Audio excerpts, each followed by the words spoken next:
Bonjour à toutes et à tous et bienvenue à ce Good Morning Market du 17 janvier, donc jeudi 17 janvier 2019. Alors aujourd'hui, plusieurs informations animent le marché, aux premières desquelles cette motion de censure déposée par Jeremy Corbyn, leader du Parti travailliste du Labour Party au Royaume-Uni, donc motion de censure qu'il avait déposée contre Theresa May, qui n'a pas produit les effets escomptés, donc évidemment, ça a aussi été rejeté, donc motion de censure rejetée par la Chambre des communes britannique, enfin par le Parlement britannique. L'autre information ou plutôt les autres informations qui animent le marché ce matin, c'est la Chine. La Chine et le ralentissement de la croissance pour 2019 qui prend de plus en plus d'épaisseur. On parle désormais d'une croissance de 6,3% estimée pour cette année 2019. L'autre information, c'est l'ouverture d'une enquête contre le groupe Huawei Technologies. Donc des procureurs américains ont ouvert une enquête pour cause de vol de secrets commerciaux et industriels à des entreprises américaines. Alors évidemment, cette information vient contrebalancer les bonnes informations et les bons résultats d'entreprise dont nous avons pris connaissance, en l'occurrence de Goldman Sachs et de Bank of America.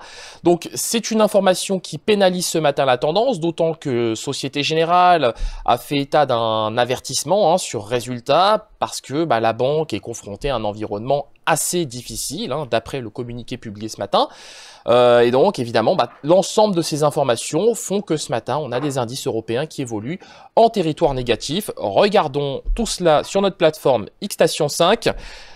Mais avant ça, petite consultation quand même du calendrier économique de ce jeudi 17 janvier. Alors, on prendra connaissance de l'indice des prix à la consommation, donc attendu à 0,4% en rythme mensuel et à 1,6% en rythme annualisé. Alors bon, on le sait, en zone euro, il y a moins d'inflation que prévu, c'est normal, c'est imputable au ralentissement. La majeure partie de l'inflation, disons-le, est imputable à la hausse des taxes, taxes sur les produits énergétiques, etc., etc. On va pas revenir sur le sujet. Aux États-Unis, on s'intéressera au nombre de permis de construire délivrés au titre du mois de décembre, donc statistiques attendues à 14h30, et aux mises en chantier du mois de décembre. Donc ce sont des statistiques très importantes, notamment pour le secteur de la construction. Donc on va voir si évidemment on aura des statistiques au moins en ligne avec les attentes.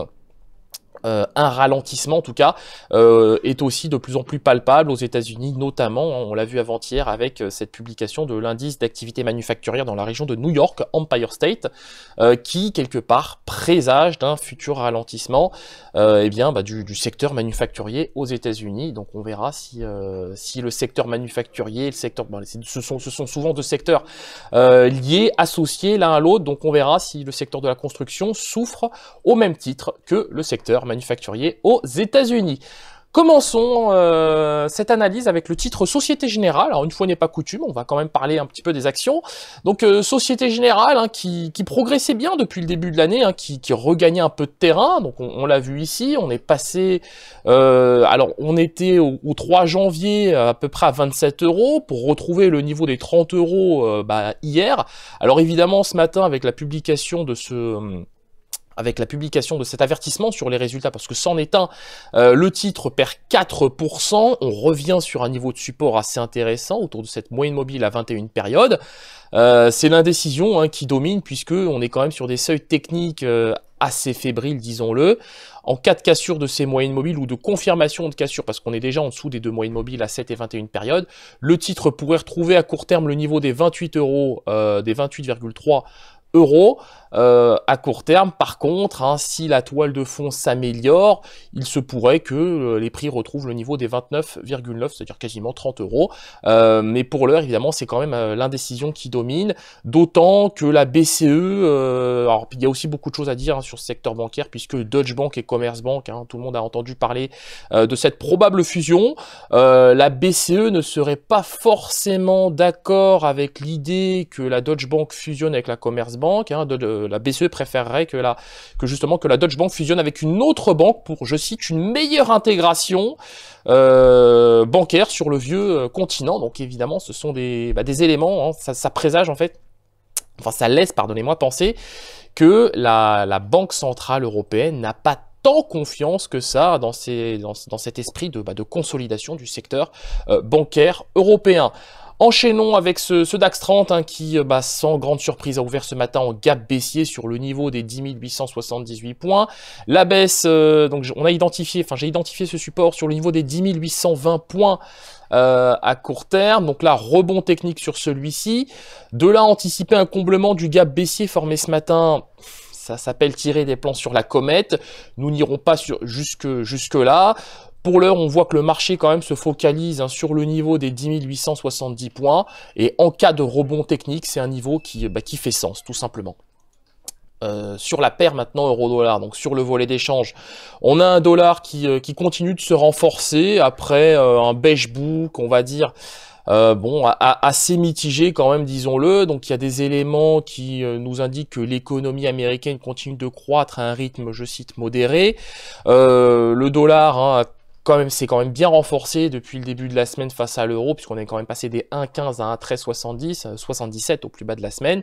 Donc là, c'est un niveau de support moyen terme, qui est notamment identifié en D1, en unité de temps journalière.